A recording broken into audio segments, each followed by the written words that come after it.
Саламатсыздар ма? Көрермендер, мен тыңдап отырған, денсаулықтары жоқ, қатты қиналып жатқан адамдар, жұрттар деп айтайын. Мен өзім 12-13 жыл астма болып ауырдым, одышка болып, айында 2-3 рет докторға барып қаралып, антибиотиктер, система алатын, эуфилин алатын, тамырларым күйіп кетті, жамбастан жамбас қалмады. Қаншама ақша жұмсайым, түк көмегі болмады.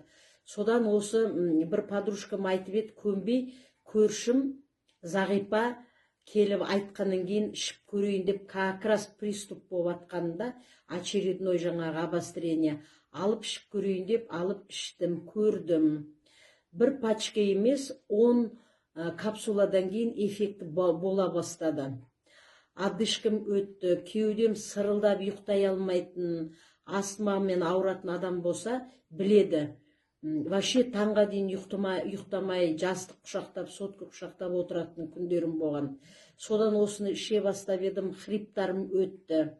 20 күндей ішімді айдап, кусок болып жаңағы шлактар шықты. Одан кейін 20 күн қап-қара қақырықтар шықты. Өмірі осы 12-13 жылдан бері қақырық шықпайтын, сухой болатын.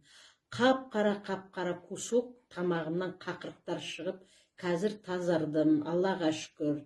Одышкам жоқ, хрипім жоқ, жаяу жүрем, аяқтарым ісік, ауа шықпайтын, ішім ісік болатын. Қазір ішім құрылдаған, жел жоқ, аяқтарым отекі өтті, аяғымды көтере алам, өз-өзімді жақсы сезінем.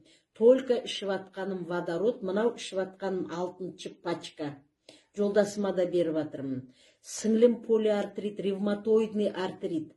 Ол да ауырып, саусақтары қисайып кеткен. Қазір гормон ішіп атқан жоқ, отектары өтті, ол ішіп атқаны 3-ші пачка. Сондықтан кім сенбейді, сеніңіздер, алыңыздар, ішіңіздер. Эффект деген міне.